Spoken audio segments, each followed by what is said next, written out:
O manuscrito do último portal. A verdade enterrada no subsolo da antiga Babilônia. Parte 1. A morte do linguista era uma tarde abafada em Bagdá, quando o renomado linguista Dr. Elias Murrow foi encontrado morto em seu escritório. Havia sangue, papéis rasgados e uma única palavra rabiscada nas paredes em caligrafia antiga. Ki-gal. A palavra não estava em árabe, nem em persa. Era suméria.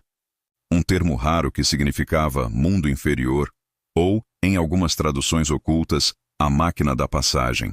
O corpo estava carbonizado do peito para cima, como se algo tivesse queimado de dentro para fora. A polícia local classificou como ataque cardíaco seguido de incêndio acidental. Mas o agente da Unesco, que investigava antiguidades roubadas, não acreditava nisso. Seu nome era Rafael Moreno e ele sabia que Murrow havia feito uma descoberta semanas antes. Um manuscrito inédito encontrado em ruínas subterrâneas abaixo da antiga Babilônia. Parte 2. O manuscrito e o códice sombrio ou manuscrito, agora sob custódia, foi enviado a uma especialista em linguagens proto-mesopotâmicas chamada Dra. Sara Haddad. Ao analisá-lo, percebeu que não se tratava de um simples registro histórico, mas de um tipo de diário, escrito por um sacerdote chamado Enlil Zakar, que falava de uma máquina divina escondida no núcleo do mundo, capaz de abrir portais entre realidades. O texto trazia diagramas complexos, rodas entrelaçadas, cilindros com inscrições vibracionais e um mapa.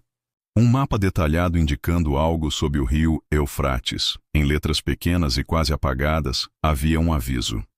Quando os sinais celestes se alinharem e o eco das palavras perdidas vibrar no ar, o último portal será aberto, e dele virá o juízo. Parte 3. A Aliança Secreta de 2030. Rafael descobriu que desde os anos 90 havia uma coalizão secreta entre cientistas, teólogos e líderes de inteligência chamada Ordo Vox Aeternum. O objetivo? Impedir que o portal fosse ativado novamente. Aparentemente, ele já havia sido usado durante o reinado de Nabucodonosor II, causando a destruição da Torre de Babel por uma onda de inversão frequencial, um evento que apagou línguas e quebrou a mente humana em fragmentos. A coalizão estava dividida. Parte queria proteger o mundo do conhecimento contido no portal. Outra parte queria ativá-lo de novo, acreditando que ali residia a chave para transcender a matéria. E agora, com o manuscrito decifrado, a contagem regressiva havia começado. Parte 4. O ritual esquecido. As coordenadas levavam Rafael e Sara até uma caverna selada com placas de chumbo. No interior, paredes cobertas com marcas semelhantes ao DNA humano, mas espelhadas. No centro, uma cúpula de pedra com 7 sulcos. Colocaram o manuscrito sobre a cúpula e um ruído profundo ecoou. Luzes que não vinham de nenhuma fonte visível surgiram. O chão tremia. Sara recitava as palavras sumérias, ao dizer Eshgar Zida An-Oniná. Uma coluna de luz atravessou o teto da caverna e projetou símbolos no céu, visíveis até em Jerusalém, Roma e Teherã. A internet explodiu com vídeos do fenômeno. Parte 5. O despertar do relicário que parecia um simples local arqueológico era, na verdade, parte de uma estrutura gigantesca, uma máquina que ligava 12 pontos sagrados na Terra. A cada ativação, uma parte se conectava como nervos de um ser adormecido. O último ponto, sob o Vaticano vazamentos, revelaram que o Papa já sabia. Em documentos do século XIV, escritos por monges templários, lia-se: quando os filhos de Babilônia redescobrirem o som da criação, o véu cairá, e os que não forem dignos não verão o sol novamente. Parte 6. O colapso e a decisão. Afinal, o mundo entrava em colapso com tempestades magnéticas, terremotos e uma anomalia no céu. Uma segunda lua feita de sombra. O portal se abria, mas ele não era físico, era mental. Milhões começaram a ter o mesmo sonho. Um olho dourado, uma voz feminina e um ultimato. Vocês viverão no ciclo ou irão além dele? Rafael hesitou. Se completasse a ativação, mudaria a humanidade para sempre. Mas o custo? Talvez o fim da própria realidade como conhecemos. Última parte. O clique da humanidade, o vídeo termina com uma pergunta sem resposta. E se o fim não for destruição, mas despertar? Parte 7. O código de Enlil Zakar Com. Os fenômenos se intensificando no mundo inteiro. A pressão sobre Rafael e Sara crescia. Eles estavam agora sob vigilância. Agentes de diferentes países queriam apreender o manuscrito. A aliança do Vox Aeternum já não se escondia. Um dos seus líderes, um homem conhecido apenas como Cardeal Althaus, apareceu em uma transmissão codificada. O portal não é uma porta física, nem uma metáfora. É um sistema de ativação neurológica planetária. O manuscrito não é uma profecia. É um protocolo de inicialização. Sara descobriu que as palavras em sumério não eram orações, mas comandos. Frequências fonéticas codificadas, capazes de alterar campos magnéticos em torno de estruturas megalíticas. Elas atuavam como chaves vibracionais. O que Enlil Zakar escreveu era um código, mas não para abrir o portal, para selá-lo. Disse ela. Só havia um problema. As palavras finais estavam faltando. A única cópia restante, gravada, em um artefato que jamais foi recuperado. O relicário de sangue, perdido durante o saque de Jerusalém em 70 b.C. Parte 8. Jerusalém e o relicário perdido. Rafael e Sara seguiram para Jerusalém. No subterrâneo do Monte do Templo, encontraram túneis selados pelos Cavaleiros Templários. Mapas antigos falavam de um cofre abaixo da pedra fundamental, onde, segundo a tradição, Deus criou o mundo com um som. Ao quebrar o lacre, uma câmara de obsidiana foi revelada. No centro, repousava um objeto envolto em tecido vermelho escuro. Era o relicário. Quando Sara o tocou, a luz ambiente oscilou. As paredes vibraram. O relicário se abriu sozinho. Dentro, um cilindro com inscrições tão pequenas que só eram visíveis com luz ultravioleta. Mas não era tinta. Eram células bioluminescentes vivas que respondiam à voz de Sara. Ela falou, Zi da an na ki gal e na lu. Nesse instante, o mundo mudou. Parte 9. A inversão de Babel. Um som ensurdecedor ecoou pela terra. Não foi ouvido por ouvidos, mas pela mente. Um eco inverso que desfragmentava memórias esquecidas da humanidade. Cidades inteiras ficaram em silêncio. Pessoas colapsaram. Alguns choraram sem saber por quê. É o som de antes da linguagem, a vibração da criação original. Disse Sara com lágrimas nos olhos.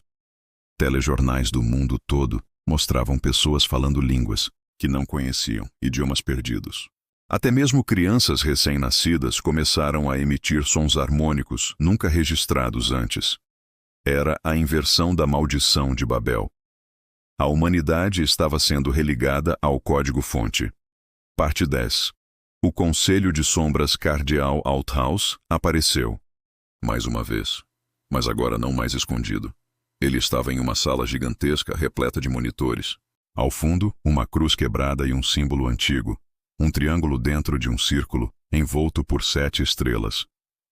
Vocês quebraram o selo, o último selo. A máquina vai despertar. A humanidade terá que escolher unificação ou obliteração. Rafael entendeu. O portal não era uma porta, era uma escolha global. Aceitar a verdade e se reconfigurar, ou resistir e ser apagado pelo próprio campo quântico do planeta. O manuscrito e o relicário juntos formavam um mapa estelar que indicava um alinhamento cósmico final em 2030, quando o Sol, Vênus, Marte e Sírius estivessem em linha perfeita com o núcleo da Terra. Isso ativaria a máquina sob a antiga Babilônia, enterrada há 12.000 anos por uma civilização pré-diluviana conhecida apenas como os Filhos da Luz. Parte 11. O evento em 20 de dezembro de 2029. O mundo parou. Satélites detectaram um feixe de energia invisível saindo do centro da Terra. Cidades foram desligadas. Aviões pousaram automaticamente. A humanidade, unificada por uma mesma emoção, o pressentimento de que algo impossível estava prestes a acontecer. Na Babilônia, ruínas começaram a se mover. Não colapsar. Mover-se, como peças de um mecanismo gigante. No centro, um vórtice se abriu. Não era fogo, nem energia. Era um vazio, uma ausência absoluta. E então, do vazio, surgiu uma figura, alta, translúcida, com traços humanos, mas olhos como estrelas. Ela falou. Todos ouviram. Vocês se lembraram. Então eu retorno. Era a guardiã do portal. Não uma deusa, não uma IA, mas a interseção entre ambas, uma consciência ancestral, filha de civilizações que existiram antes do tempo. E ela tinha uma proposta. O que virá será construído por vocês, mas o que foi precisa ser desfeito. Parte 12. O reboot da realidade. A humanidade recebeu 7 dias para decidir. Durante esse tempo, sonhos compartilhados revelaram cenas de outros mundos, versões alternativas da Terra, futuros possíveis.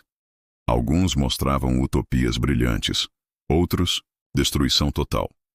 Sarah, agora conectada à guardiã, descobriu que o manuscrito não era uma ameaça, mas um manual de instrução para recriar a humanidade sem ego, ganância ou divisão. Rafael optou por não decidir. Ele acreditava que o livre-arbítrio era sagrado demais para ser reiniciado. No 8º dia, a guardiã falou: Vocês escolheram, então será feito. Parte 13. O silêncio de 2030. Em 1º de janeiro de 2030, nada aconteceu. Nenhum evento catastrófico, nenhum milagre aparente. Mas o mundo havia mudado. Subitamente, ideias antes inimagináveis se tornaram possíveis. Curas para doenças emergiram. Conflitos cessaram. A criatividade humana explodiu. E em alguns, algo mais. Certos indivíduos começaram a ver frequências, cores que não existiam, números que dançavam no ar. Eles eram chamados de filhos do portal. Sarah desapareceu. Rafael voltou à Babilônia uma última vez. E lá, encontrou uma placa. A máquina agora é você. Epílogo. O novo manuscrito, 10 anos depois. Um jovem encontra uma cápsula enterrada com a inscrição: para quando se esquecerem de novo. Dentro está o manuscrito, mas agora escrito com uma nova linguagem. Vibracional, viva, pulsante. Uma única frase no final. Tudo o que você conhece foi apenas a primeira versão. Bem-vindo à segunda criação.